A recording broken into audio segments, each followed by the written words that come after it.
Can you guys introduce yourselves first? Sure. I'm Wells. Oh, I'm yeah. a good guy. How tall are you? Luke, I'm a neutral. Okay.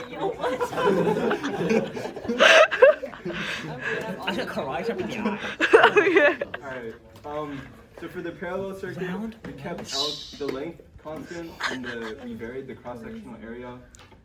We thought it was called a parallel circuit because the lengths are the same and it splits into two, so it's like parallel. You feel? This is our equivalent circuit. We got this resistance value by finding the conductance of the two 500 ohm and 100 ohm resistors, and then we added them, and then this is the new resistance we got. And then,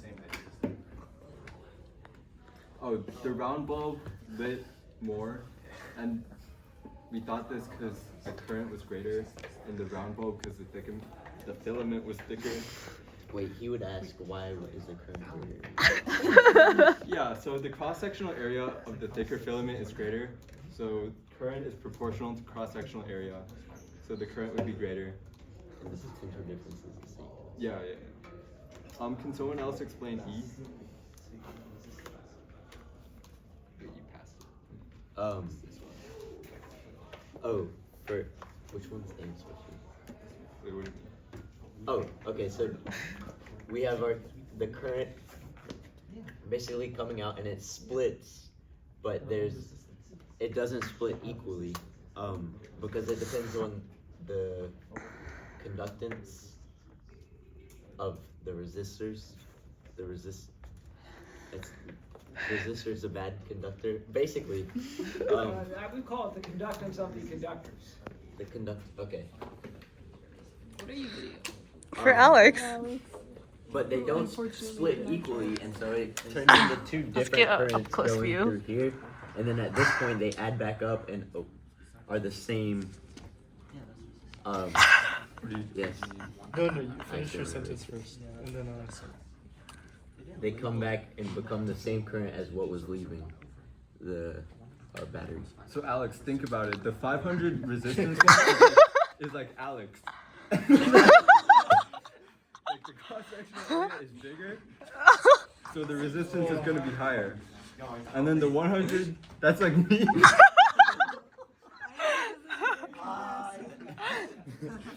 Is this alive?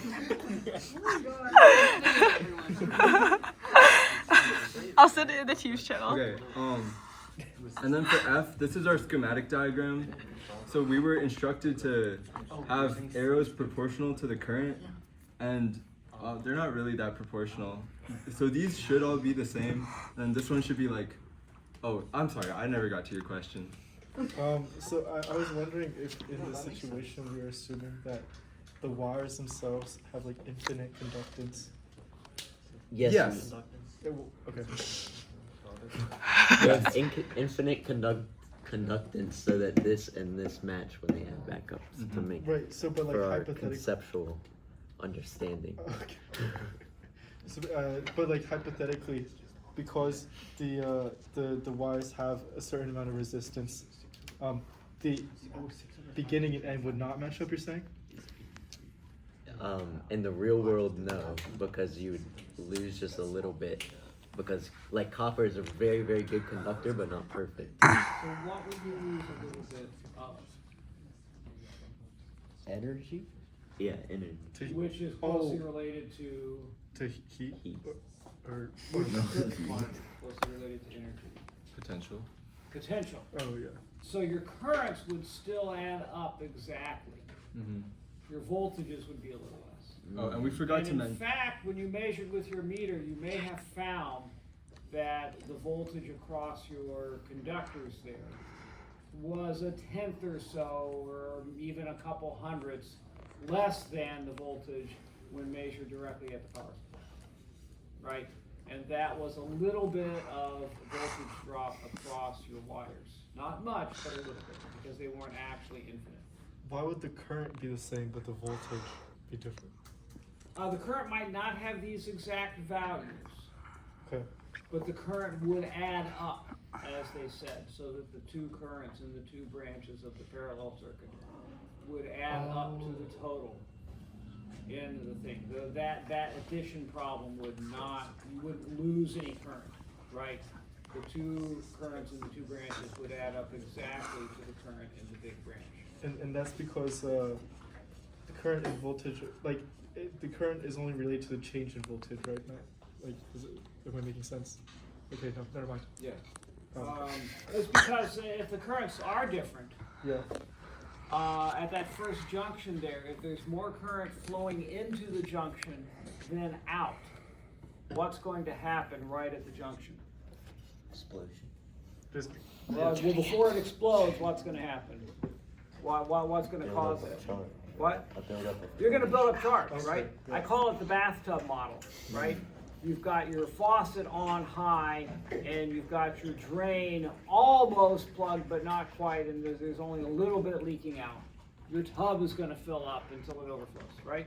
Before it explodes, the buildup of charge there will do what to the current flowing in? Slow it down even more. Slow it down. oh, yeah. And it will do what to the currents flowing out? Speed up. When will that process stop? When it overflows. No. When will the buildup of charge cease at that junction? When there's a balance of forces. Not balance of forces, Balance of currents. balance of currents. When the exact amount flows in as flows out, then the buildup will stop and it will no longer be overflowing.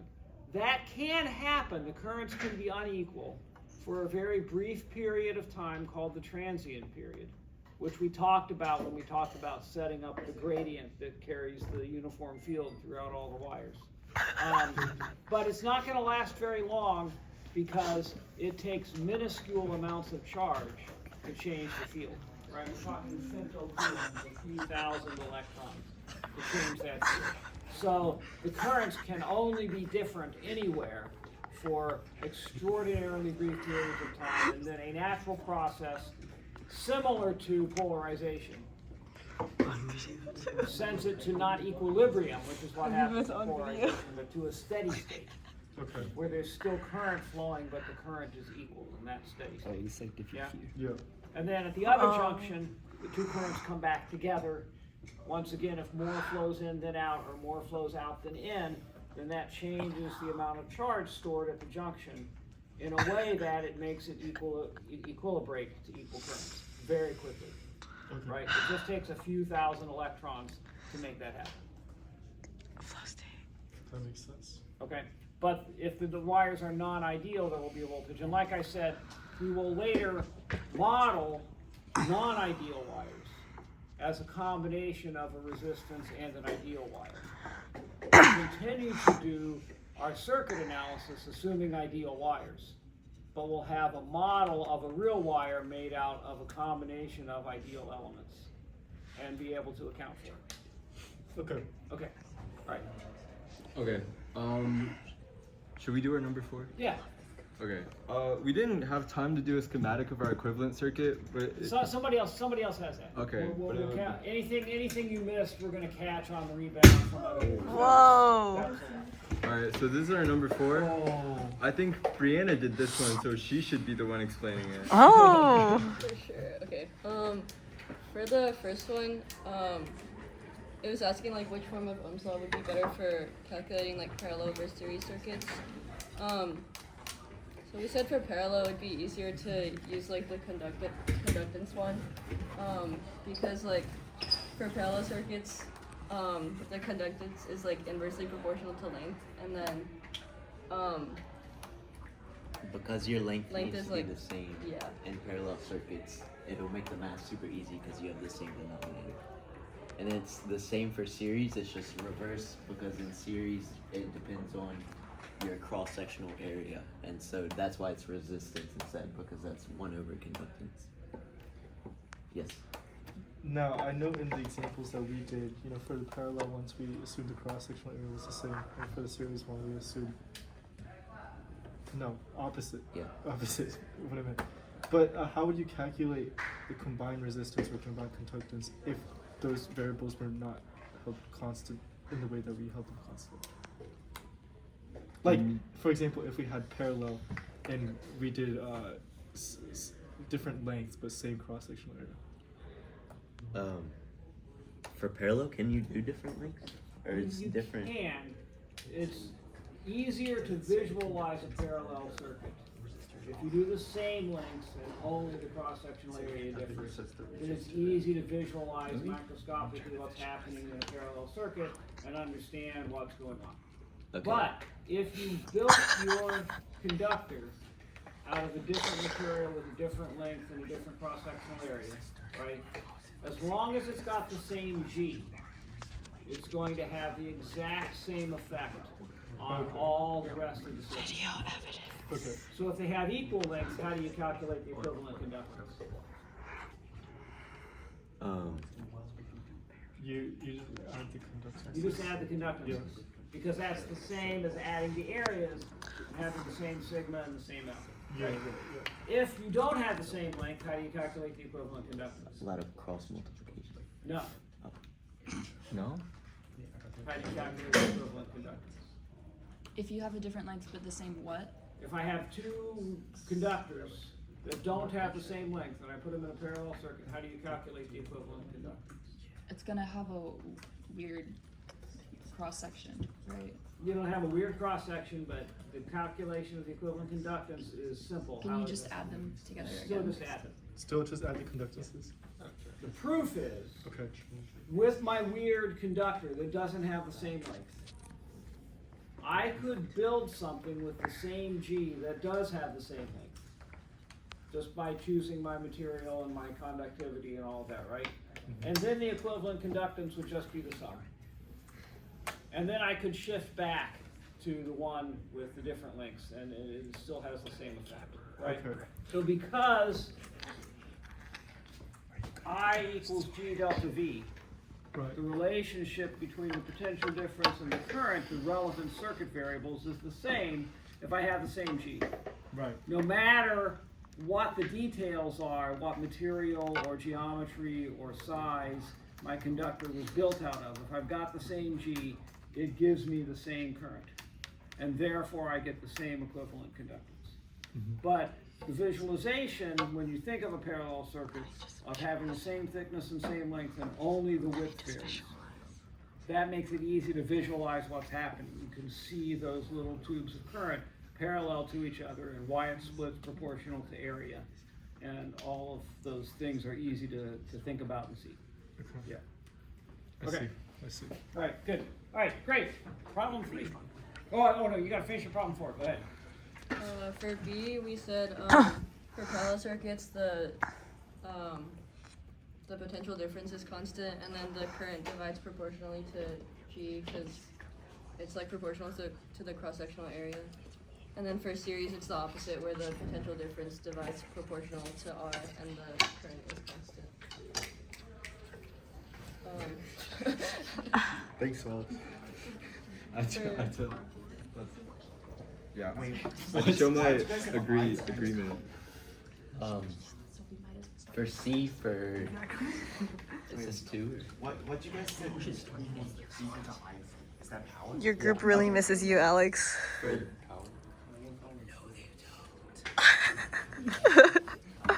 For the very first one, the round They start was doing this the second the camera turned away. Round, P for power. Yeah. round was brighter because the potential difference was the same. So that means field strength was the same. And because there's a bigger cross-sectional area in the round filament than the longer bulb, there's just more electrons moving, so it'll be brighter. And then the second one, the longer one was brighter because potential difference was not the same. And because it depends on length, the longer, thinner, not filament, right? It's the, It was the filament of the bulb, yeah. oh, it's You longer. can call it a resistor now since you're talking Resistor. It's a longer resistor, so there's more potential difference. So there's more energy moving. Wait, no. No, you're probably right, but I just don't understand. Like, I think isn't it in because the- like if you go like over here, you have like more potential differences and like there's like a peak of that something. That's not rice. At least that's how I understood it. I don't- Wait, can you say it louder for Alex? Wait, is it because like potential difference like behind this board, like you're in like the bottom right corner and then you multiply by charge and then you go directly to energy, like Right. potential energy. Mhm. So then like having a higher potential difference means that like you'd have more potential energy. Or like more energy, which is why the bulb is brighter. And potential is joules per coulomb. So what's the meaning of joules per coulomb? Energies per charge. Energy per charge. And a coulomb is a gigantic amount of charge. So an easier way to think about it is joules per electron. Each electron that's flowing through the circuit has a certain amount of energy due to its being present in the field, which is created by the charge gradient on the surface of the wire, right? And so if each electron has more energy, then you're going to deliver more total energy to the bulb if your current is the same, right? Because each electron as it goes through the bulb has more energy that it's carrying with it, transfers more energy. So it's basically voltage is the amount of energy every electron transfers. Correct. Joules per coulomb. And this is where electric circuits, where voltage is one of the easiest things to measure, and you encounter it often, helps you make that abstract concept of voltage more concrete. Okay, great. You ready? Okay, great. Let's see a presentation of number 3 over here. That way. Right, no, let's do this one. Alex, it's your group. Our group is incomplete. But let's keep on going. Oh, I paused it. Alex, your group was really productive today. After you weren't here. Go ahead, tell us So, question 3 was a series instead of a parallel circuit. So we just put up our schematic drawings here. And so, the first one is just the voltage that we measured. So you can see that.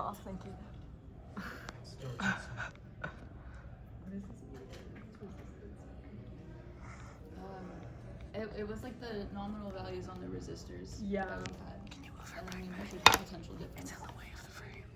And so you can see that like this one has way more than the other conductor because I think this one had like a greater value. Yes, Will? This is measured, right? This isn't calculated because No, this I noticed isn't it doesn't add up to 5. Yeah. so- Correct. It's measured. But it is quite close. Yeah. And then this was part G, which is our schematic with the equivalent circuit. So we just combined the conductors together to get like a total of 600 there. Also, the multimeter that we used, it wouldn't show any decimals past the 10th place, so that could be closer to 5 added together if we had an accurate measurement. Yeah. Anything else? And then for the third, for the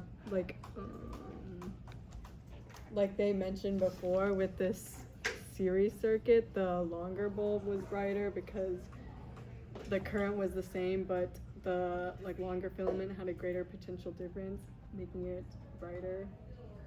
Yeah. Okay. So for 4, when we were comparing them, we thought that the equation to use for a parallel circuit was the current equals the conductance times the potential difference, and then for a series, was that the potential difference equals the current times the resistance.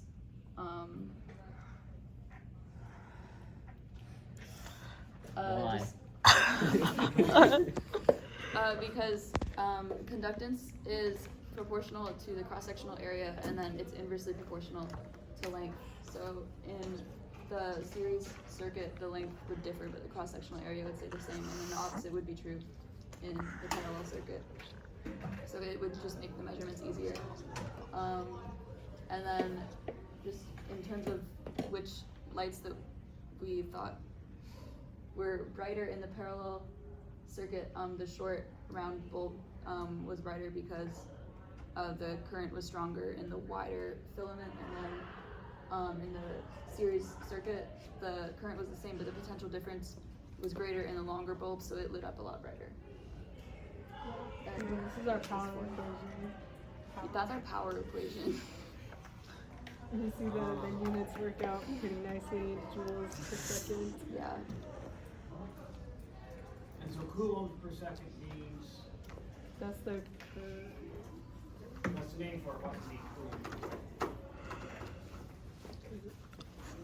Like the current. like the flow, the speed of it. It's not speed. Speed would be in meters per second. Massage. That's a name. What's it mean? What does coulombs per second mean?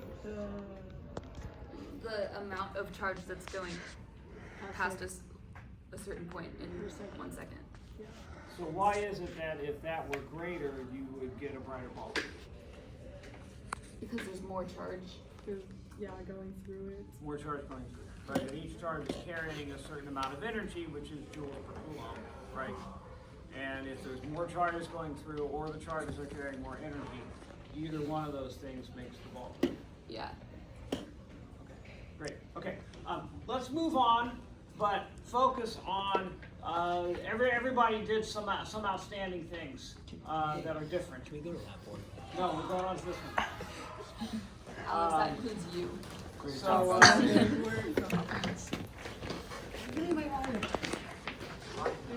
differently or really nicely that wasn't on the other board that we can supplement our parallel circuit. Are we doing the battery? This right here. Why not? They drew the battery. So okay, so they blocked the diagram, they drew the battery, what else? They drew the current arrows. Tell us about your current arrows. Can you guys go closer to your board? Yes, you got it, Ryan. Can you charge my laptop? Yeah. Pushing Ryan to greater height. So you can see the 3 current arrows. Hey, are you in this group too? And the number of tails on the arrow represents how much current there is. So this is the most current has 3, and then here's 2, here's 1. And you did your plus or minus signs too. What are those showing? That's just showing the potential difference. And what does it show about the potential difference? They're the same, but it's parallel.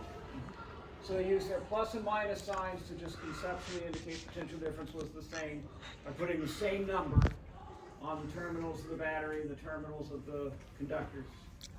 And then their arrow tails show how the currents are going to add up, just conceptually, right?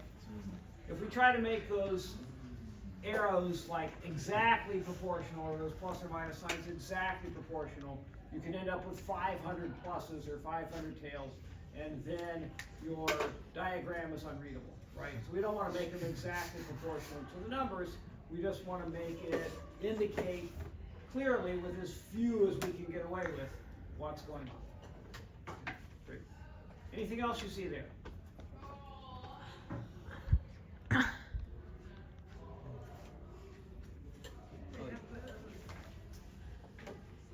What? Wait a moment. Oh, they have the calculation. They have the calculation, yeah. They have like a little blurb about how like I splits. Can you explain your calculation? These calculations? Yeah, so you add the currents together to find the total current. How did you find the two currents in order to add them? We measured them in multimeters. If you didn't, so the assignment was to calculate them all. Oh yeah, no, we And then confirm with your measurements. So if you didn't do that before, how did you find those currents with the calculation before you measured? no, you use the Okay. Sorry, you know the and you know the conductance of each resistors, so you can assign it accordingly. Uh-huh. So this is like 5/6 of the total conductance is 1/6 of the total conductance. So this will have 5/6 of the current, and this will have 1/6 of the current. And how is it that you end up having the total current?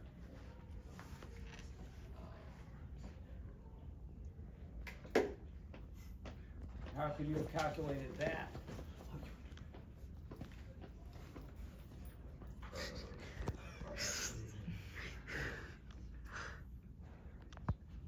take the potential difference and calculate it using the combined circuit on the right. Tell us how you do that. We did that? Go take us through those steps. Take us through those math steps.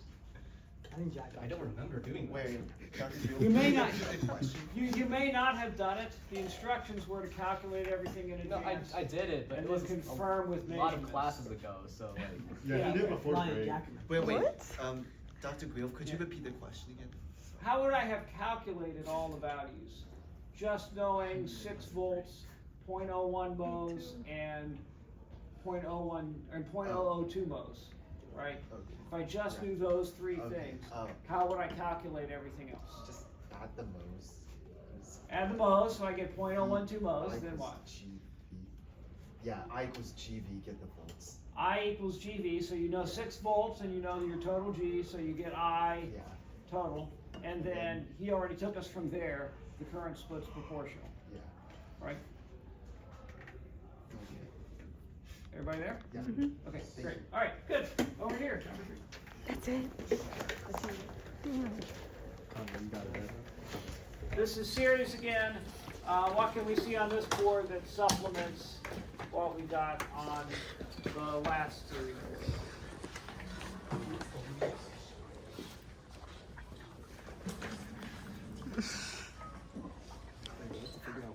Oh.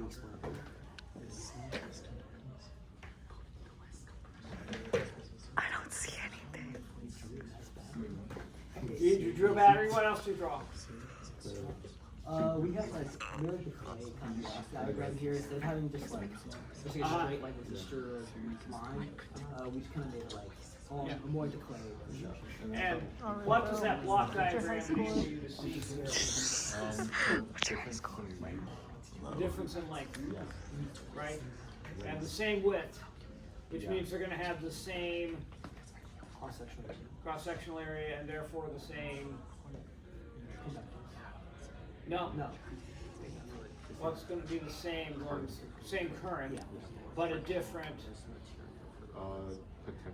potential difference. And that it's one thing to memorize a series circuit, the current's the same, the potential difference is proportional. It's another thing to see in this block diagram, imagine those microscopic currents going through and understand why. Right? Okay, great. Anything else you guys wanted to point out? This is kind of hard. Yeah. Okay, all right, great. Over here.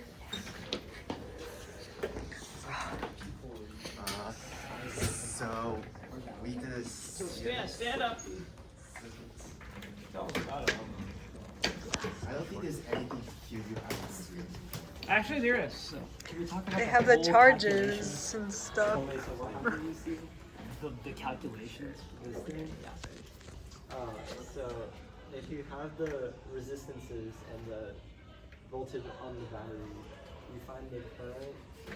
So the current's the same, so you can find the current first by using the equivalent circuit. So you add up the resistances, then use V equals IR to find the current. And then the voltages are proportional to the resistances. Or you can just use like V equals IR again.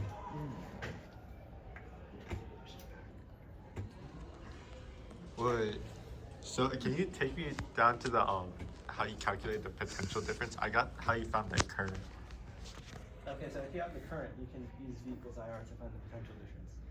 Oh, so you're just substituting it Or in. you can take the total potential and split it based on the resistances.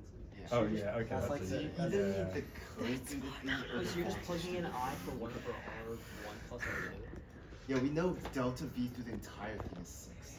Oh, for delta V. Yeah, the entire thing. Yeah, if we didn't know Yeah, voltage you or plug in current, delta we V wouldn't know. over. This method skips the calculating the current. It just like takes the total voltage and Well, splits it based on the resistance. Technically, we're still calculating current. This is the current. We just inlined it into Well, if like one you can equation. just go straight to this step. Yeah, without yeah. It's just It's just delta V over R1 plus R2 is the current. Does that answer your question? Yeah. Okay. All right. Everybody there? I also noticed you have arrow tails. What do your arrow tails show? The current's the same. Current's the same. Once again, for extraordinarily brief periods of time, the currents in the series circuit are different because one of those resistors is larger, and so for that extraordinarily microseconds or nanoseconds period of time, you've got less current flowing there. But that causes a buildup of charge, which is what you're showing on the terminals of the resistors. That's where the charge builds up. And that has the effect of slowing down incoming currents and speeding up outgoing currents until they're equal. And that process takes nanoseconds, and then you're in steady state. Yeah. I also noticed you have plus or minus signs. So tell us about how you use those. The potential difference is proportional to the resistances. So there's like 6, 6, and this is 1.8, this is 5.8, so 1 and then 5. The one thing about your plus minus signs there is you're showing a potential difference across the inner wire between the two. Because you have one negative on the left and 1, 2, 3, 4, 5 positives on the right of that wire. Is there a potential difference across that wire? I mean, No, like are both of them the same? Between the two. No. You're showing a potential difference across this wire here. Is there actually a potential difference there? No. Okay. wait. One of them is just longer, so potential. Wait. If there's no potential difference, then we have this entire wire here. Surely the potential is decreasing, even on a perfectly No, the potential wire, right? No, we're assuming a perfect wire. Yeah, no, but the potential is less potential than has to one. be That's 0 the at the right. end, though. Chart is What? Doesn't the potential have to go from 6 to 0 at the end? No. Yeah. Yeah. It's 6 here, and it goes to 0 here. Well, it's negative here and positive here. Yeah. As far as Yeah, charges the go. potential decreases even if it's a perfect Yeah. wire. But how can I show this more accurately? I don't go from 6 positive or 5 positive to 1 negative here. Wait, and it's then not- back it's not to 1 charged. positive, right? Because that gives me a potential difference across this wire. So how should, and I'm seeing a potential difference across here. This is going from 6 to 1. Wait, Was there a big It's the potential same difference across process. this wire here? Will you put 6 on the left side of that resistor and And 6 on the right? just the length. Not is 6 on simple. 6 on the left So side of the voltage is greater resistor on one than and the other because you have more distance to travel. So more You put Yeah. 5. Yeah, yeah, 5 yeah, on yeah, that. yeah, I'm yeah, saying yeah, even yeah. the cross- Your charge is still the same. though. And then on the Because other side, that's you what put the you're negatives, right? using. Well, yeah. The other but side I'm is saying the good. voltage, It says even in a okay. perfect wire, you lose potential. I think.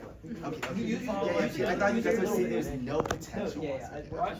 Wait, We're just saying it again. It's an You ideal put wire. Okay, 6 not- pluses on the Great. left Let's side. get focused on getting this right. 6 pluses on the left side of that resistor.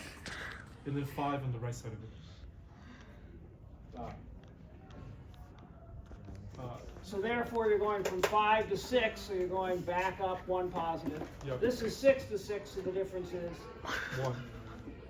Oh wait, 0. Sorry. 0 because it's an ideal wire. This is 5 to 5 because it's an ideal wire. Yep. This is going from 6 negatives to 5 positives, so a big difference here because that's the 500 ohm resistor, Yep. right? And here I've got a gradient because I go from 6 negative, or sorry, here I go from 6 negative to 5 positive, so I've got a gradient here. I've got a gradient here making my uniform field, but it's a much smaller gradient. Also, Dr. Grove, just to clarify, there should be potential loss from here to here, even in the ideal one, right? No, in an ideal wire, there is no potential loss. That's what So, makes it ideal. if the entire thing was an ideal wire, then here would still be 6 volts? Yes. Okay. Okay? That's the good news. It would start at 6. What? Go down to 1. Oh. Go down to Sure. 0. We got so excited. Start at 0. Go up to Wait, we're gonna 6, go to the weight room, go down, right? stay at Yeah, 6, wait room. Go down to 1. We can go check. Stay at 1. Wait, what is Go this down to doing? 0.